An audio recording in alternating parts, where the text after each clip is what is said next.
장 19장 말씀, 이스라엘 위하여 큰 구원을 이루셨다 라는 말씀입니다. 우리를 위하여 나를 위하여 큰 구원을 이루셨느니라 라는 말씀과도 같습니다. 오늘 사울왕이 그의 아들 요나단과 모든 신하들에게 다윗을 죽이라 말했어요. 사울왕의 명령이 무엇입니까? 다윗을 죽이는 것입니다.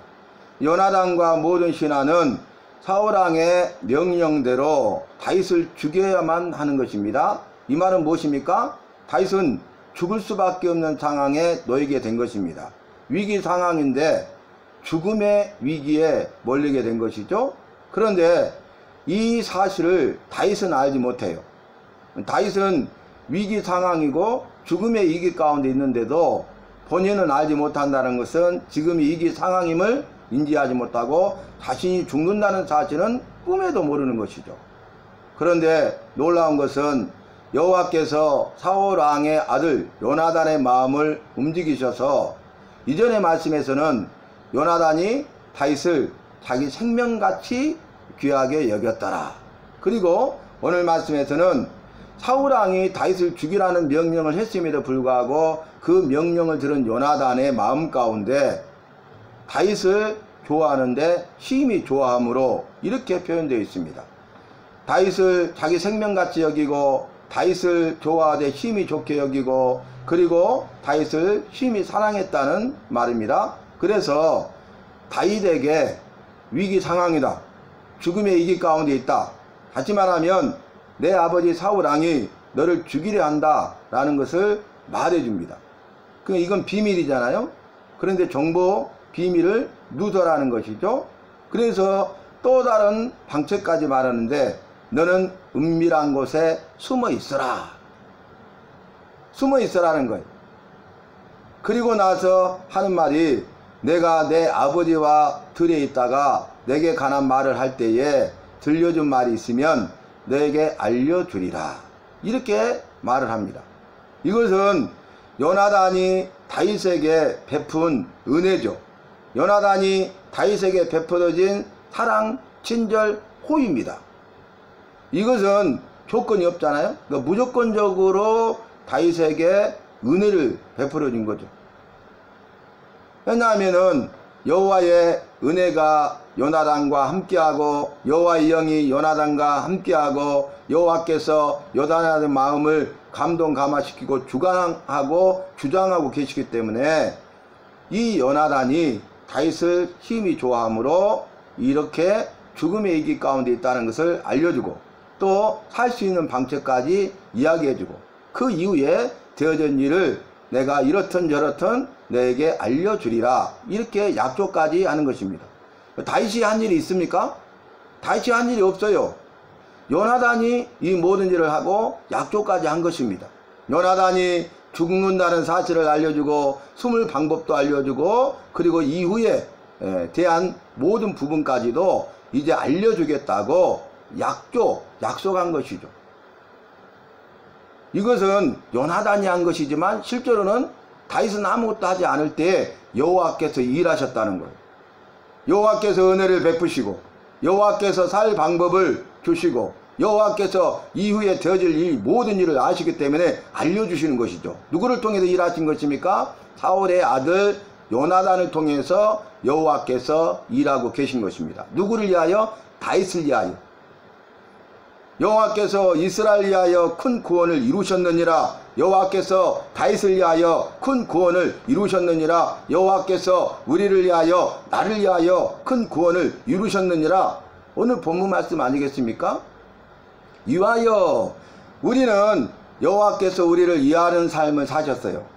자기의 아들을 내어주시기까지 그들의 자신의 아들의 생명을 내어주시기까지 우리를 위하여 나를 위하여 사신 분이 우리의 아버지이신 여호와십니다.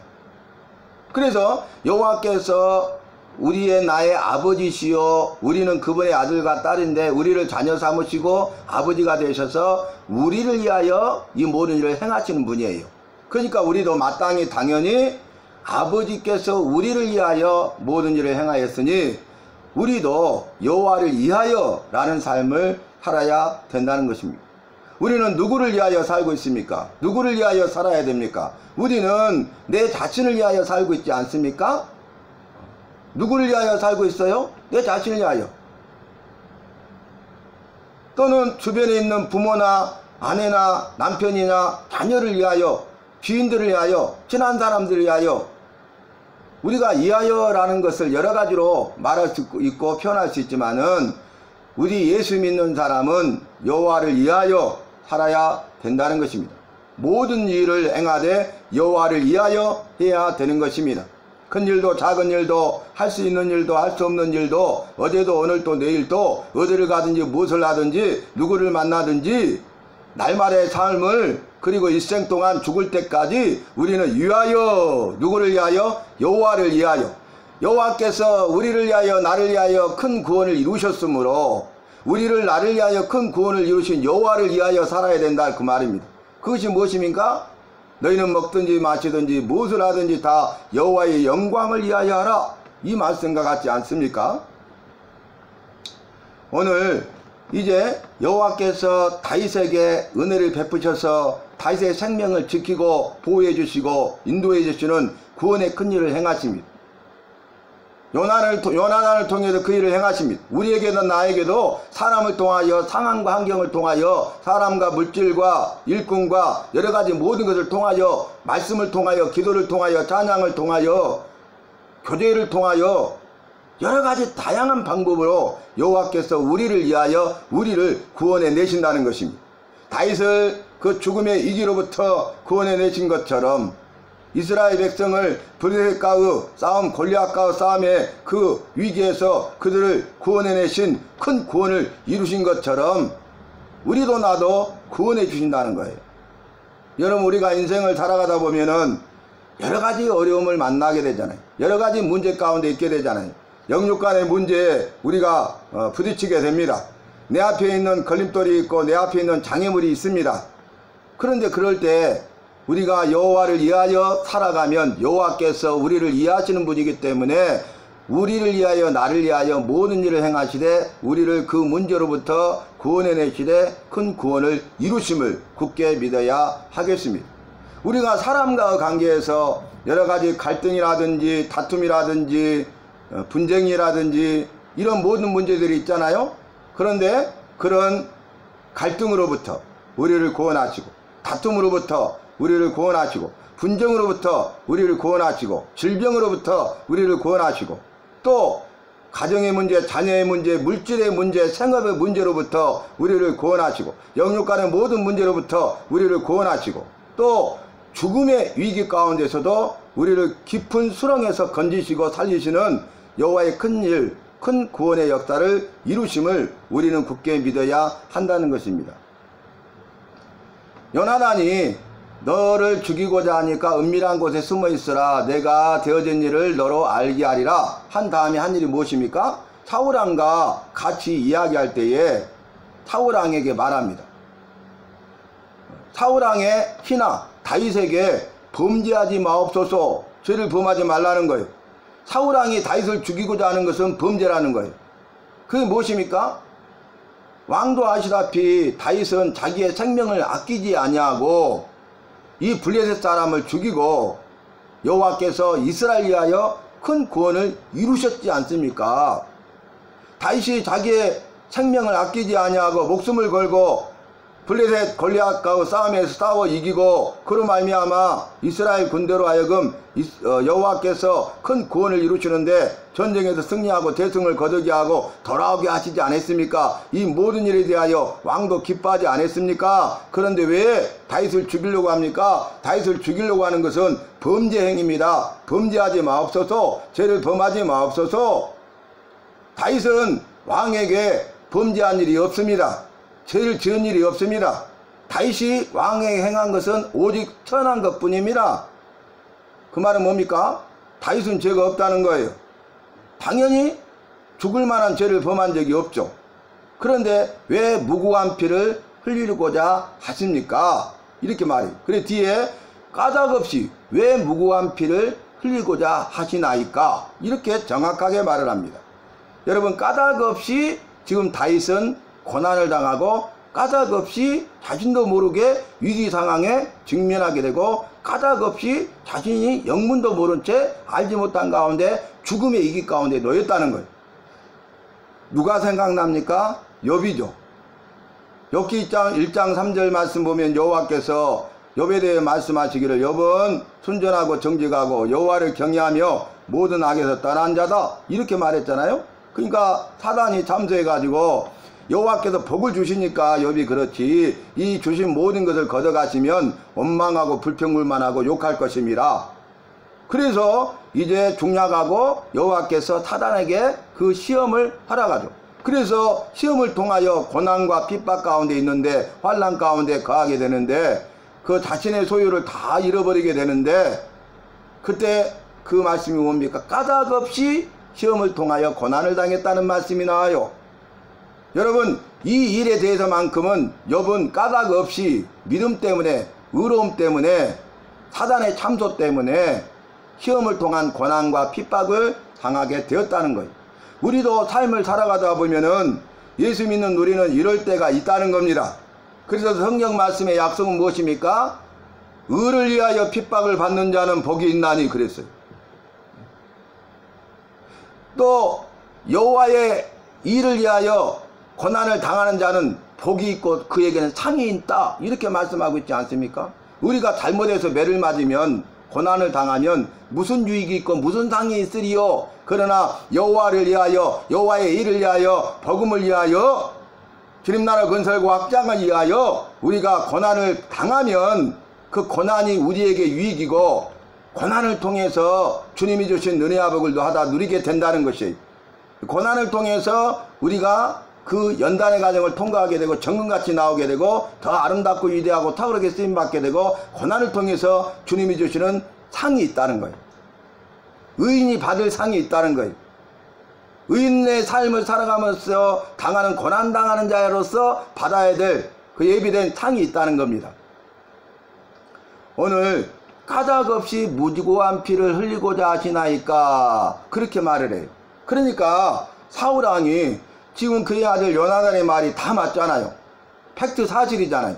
부인할 수 없는 사실이에요. 그래서 이제 뭐라고 말합니까? 내가 맹세하겠다. 여호와께 맹세하겠다. 그러면서 다윗은 죽임을 당하지 아니할 것이다. 전혀 다르죠. 다윗을 죽이라 그랬는데 다윗이 죽임을 당하지 아니하리라. 상황이 완전히 반대로 바뀌는 것을 볼 수 있습니다. 역전되는 것을 볼 수가 있습니다. 위기 상황이었죠. 죽음의 위기 가운데 있었죠. 그런데 위기 상황을 바꾸시고 죽음의 위기로부터 건지시고 살려내셔서 이 상황을 완전히 역전시키는 역전의 여호와를 만나게 되는 것입니다. 여러분 우리도 인생을 살아가면서 우리가 믿음으로 살 때에 의를 위하여 핍박을 당하고 고난을 당하는 일이 있을 때에 그럼에도 불구하고 여호와께서는 우리를 이해하시는 분이고 우리를 위하여 나를 위하여 큰 구원을 베푸시고 이루시는 분임을 굳게 믿어야 할 것입니다. 그러면 여호와께서 일하시고 역사하셔서 능력을 통한 기적을 행하시고 문제를 해결해 주시고 그리고 역전시키신다는 거예요. 그 위기로부터 우리를 건져내시고 죽음으로부터 우리를 살리신다 그 말입니다. 우리가 당한 우리 앞에 있는 영육간의 모든 문제를 다 해결해 주신다는 약속의 말씀입니다. 그런데 오늘 사울이 맹세했어요. 여호와께 맹세했어요. 다윗은 죽임을 당하지 않으리라 이렇게 말했는데요. 그 이후에 보면은 창으로 던져서 죽일 뻔했어요. 죽으려고 했어요. 그래서 피했잖아요. 가까스로 이 길을 모면한 거죠. 그리고 이제 죽이고자 하니까 도망자 신세가 되고 이스라엘 전역에는 더 이상 숨을 곳이 없어서 원수나라 적국인 그 가드의 아기스 왕에게 망명해서 망명자의 비참한 삶을 다시 살아가는 것을 볼 수 있잖아요. 무엇 때문이었어요? 사울이 무고한 피를 흘리고자 하기 때문에 다윗을 죽이고자 하기 때문에 그 일이 이루어진 것이에요. 맹세를 지키지 않았어요. 여러분 그래서 성경에 나오는 맹세와 서원은 우리가 정리했죠. 맹세와 서원은 함부로 하면 안 된다. 맹세와 서원은 한 것은 반드시 지켜야 된다. 지키지 않으면 죄가 된다. 그 말씀을 드렸잖아요. 그러니까 서원은 반드시 지켜야 된다. 지키지 않으면 죄가 된다. 그러니까 함부로 서운하지 말아라. 이 서운한 것은 반드시 지켜야 돼요. 사람과의 약속도 지켜야 되는 것이 마땅한 일인데 여호와와 나의 그 약속, 소원은 반드시 지켜야 된다는 거예요. 지키지 않으면 죄가 된다는 거예요. 그래서 함부로 서운하거나 함부로 맹세해서는 안 된다는 거예요. 그런데 오늘 사울은 맹세한다. 여호와께 맹세한다. 다윗이 죽임을 당하지 않을 것이다. 여러분, 왜 다윗이 죽음의 위기 가운데 처했어요? 사울 때문에 그래요. 그런데 죽임을 당하지 않으리라 이렇게 말하는 것도 누구예요? 사울이. 그러니까 사울 자기 마음대로 지금 하는 거죠. 자기 마음에 따라서 이제 이스라엘 여인들이 춤추며 노래하기를 사울이 죽인 자는 천천히요 다윗이 죽인 자는 만만히로다 하니까 이제 이로 인하여서 이가 다윗이 나라를 얻을 일밖에 무슨 일이 더 있겠느냐 하면서 다윗을 주목하니라 하면서 그때부터 마음에 두고 다윗을 견제하죠. 그래서 미움, 다툼, 시기, 질투가 생긴 거예요. 미움, 다툼, 시기, 질투. 악령이 역사하고 악령의 지배를 받아서 미움의 영으로 가득 차서 미움, 다툼, 시기, 질투. 그래서 결국 다윗을 죽이고자 하는, 그래서 끝까지 다윗을 죽이고자 하는 것을 볼 수 있습니다. 맹세해도 소용없어요. 여호와께 맹세했지만은 소용없는 일이었어요. 악령의 지배를 받는 거예요. 악령이 역사하고 있는 거예요. 그러니까 끝까지 다윗을 죽이려고 하는 것을 볼 수 있는데 결국 또 나중에 큰 역전이 이루어지죠. 사울이 다윗을 죽이고자 했는데 사울이 들보와 전투에서 전사에 죽고 죽이고자 했던 다윗은 죽지 아니하고 이스라엘로 돌아와서 이스라엘의 왕이 됩니다. 여호와의 약속의 말씀대로 이루어지는 것을 우리는 성경을 통해서 세상의 역사를 통해서 보게 되는 것입니다. 그러니까 여호와께서는 말씀하시고 하신 말씀을 반드시 이루시는 신실하신 믿을만한 분이시기 때문에 우리는 어떤 고난과 환난과 핍박 가운데 있다 할지라도 의를 위하여 고난과 핍박을 당하고 까닭없이 시험을 통한 고난을 당한다 할지라도 역전시키시는 그 여호와의 말씀을 믿고 끝까지 믿음으로 승리하는 삶을 살아야 되겠습니다. 이 모든 것을 주께 도우심을 구하고 주님이 하시도록 맡겨야 된다는 거예요. 이 문제 해결자는 내가 아니고 사람이나 세상이나 세상에 있는 것도 아니고 악한 사탄마귀 귀신도 아니고 바로 여호와시기 때문에, 영육간의 모든 문제 해결자는 여호와시기 때문에 우리가 이 어려움을 당할 때 여호와 앞에 나와서 도우심을 요청하고 여호와께 하시도록 여호와께 맡기는 그런 삶을 사는 그런 훈련을 해서 날마다의 삶 속에서 승리하고 여호와를 위하여 여호와께 영광 돌리는 그런 삶을 살아가는 저와 여러분이 되시기를 바랍니다.